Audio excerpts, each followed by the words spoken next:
For more than a year, the relationship between Mali and Algeria has been frozen. We're talking ice cold, lowest point it has been in decades. Accusations of arming rebels, diplomatic spat, and a drone that was shot near the border. Rise of Alliance of Sahel States, the AES, that turned what was once a strategic partnership into one of the biggest rivalry. But this week, Algerian President Abdelmadjid Tebboune delivered a message that sounded remarkably different. And in a region starved for good news, we need to ask, is this genuinely an olive branch that Algeria is extending, or is this a strategic repositioning? He was talking about an issue that is alien Africa, a topic that doesn't get to be discussed that much, insurgency in the continent, and was referring to the Sahel region. Le terrorisme n'est pas un héritage pour l'Afrique. Le terrorisme n'est pas une fatalité pour l'Afrique. Le terrorisme, l'Afrique a été créée, et j'assume ce que je dis. Et ceux qui ont créé le terrorisme, ou leurs complices et leurs proxys, ce sont ceux-là qui veulent aider les Maliens à régler le problème du terrorisme. Le terrorisme est né avec la chute de la Libye. C'est là où le terrorisme s'est répandu comme, et je dirais pas plus. Parce que c'est trop profond. Ça, le terrorisme, on en fait toute une tartine, alors que c'est facile de lutter contre le terrorisme. Demain, si on a, nous, des accords précis, sans toucher ni à la souveraineté, ni à la vie de ceux qui ne sont pas terroristes, fermons. On peut agir ensemble. On peut agir ensemble. Nous sommes leaders dans la lutte antiterroriste. Ceux qui ont envoyé des contingents, leurs services ont envoyé des contingents en formation auprès de Daesh. So as you can hear, Tebboune, the president of Algeria, he said that terrorism is not Africa's destiny. This doesn't have to be our permanent reality. But he went further. He argued that the crisis in Sahel worsened after the removal of Muammar Gaddafi in Libya. Back in the day, Muammar Gaddafi had an idea of having a united African country. He took so many of the Tuaregs. Tuaregs is a community in Mali that's found in the northern region, and they are known to be very good warriors. So he picked most of them and trained them.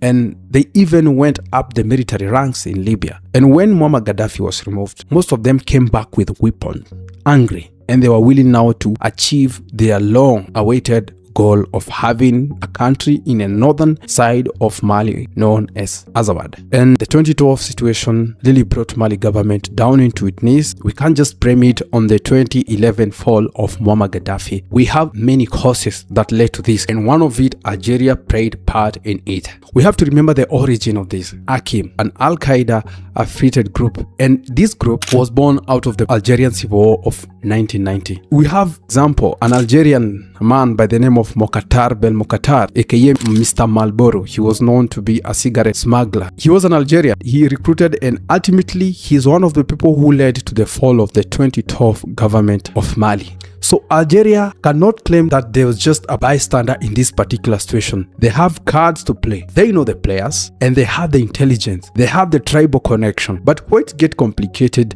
is because while we are talking about Algeria, we cannot ignore the elephant in the room, and that is the money. Who has been funding this armed group in the Sahel? We need also to ask this particular question. Deep State, a series, and at around season 2 episode 10, there is a moment where there's a boardroom meeting. Corporate executives, these are some multinational company, and they are deciding the fate of the continent in this boardroom. And I'm trying to quote their words. I'll play the clip after this so you can see it for yourself. They are talking about the Middle East being messed up, and they are the people who finished it. They are the people who messed it up. Gentlemen, the Middle East is fucked. We should know we fucked. And they are talking about their next destination, and their next destination happened to be sub-Saharan Africa. 6 of the 10 fastest growing economies are in sub-Saharan Africa. Listen, Countries pay attention. Mineral wealth. Coltan for our computers, cobalt for our batteries, phosphates for our agriculture, nuclear ore for our power.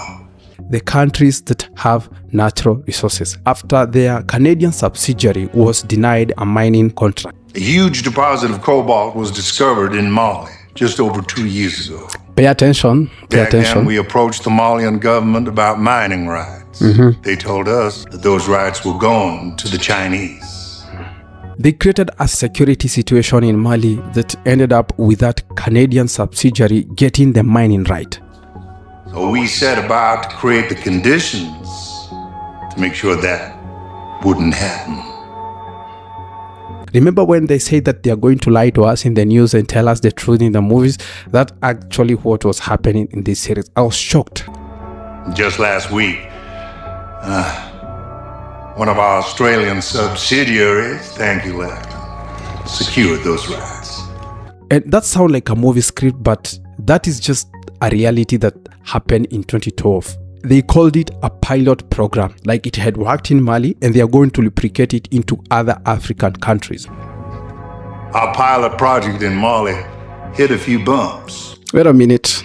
I think up to that point, you've understood what I'm really trying to imply here. You see, you can understand whenever there's an insurgency situation in West African countries because of religion. It's usually happened with the Muslim extremists. But when you look at the whole situation that is developing in countries like Congo and Central African Republic, they are also experiencing the same insurgency issue. And Congo doesn't have so many Muslims. So that leaves us the question, how is it happening? And the answer is one, the natural resources. These are the things, gentlemen, that the wars of the next 20, 30 years will be fought over. If you're going to talk about the insurgency in Africa, the insurgency in Sahel, we cannot forget Mali, because everything started in Mali. It was a spillover of the Algerian civil war, yes, but the momentum really peaked in Mali and spread into other Sahelian countries. Now, as you have heard, the Malian destabilization project was supposed to be a pilot program because these things always happen to the countries that have minerals. Right now, DRC is unfolding with the insurgency situation and chaos is erupting. Let's go back to Tebboune speech, because the current climate, his words are not just some empty word. He has just echoed the word the Sahelian president, General Chiani, General Assimi Goïta of Mali, and Captain Ibrahim Traoré of Burkina Faso. These are things that the Sahelian president have been saying over and over again, that these insurgents, they are being funded by particular people. The whole radicalization campaign is done by Africans who are paid by certain people. So Tebboune is signaling that he's still willing to work with AES. He's saying yes to cooperation, but he's also saying something else. You have to respect my authority. If you listen to his speech carefully, it's like he's signaling something. Yes, you have also to follow what I say, even if we are going to cooperate together. So where does this leave us? We have Algeria, the historic big brother that has been helping Mali. On the other side, we have our Malian brother that is suspicious and hurt by the past experiences or past interaction with Algeria. This is the same country that destroyed a Malian drone near their border.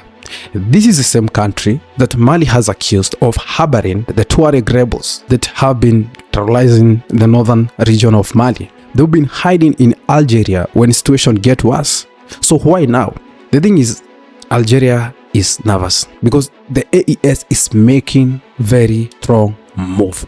They are pulling away from West and they are forming their own bloc. Algeria used to be their traditional mediator, but that role ended a while ago. What do you think? Is the Algerian president really genuine, or does he have a hidden agenda behind this? And why give condition for their cooperation? Let me know down in the comment. Just a short episode. Thanks for listening to the Sahel Tapes. Stay safe, stay informed. See you in the next one.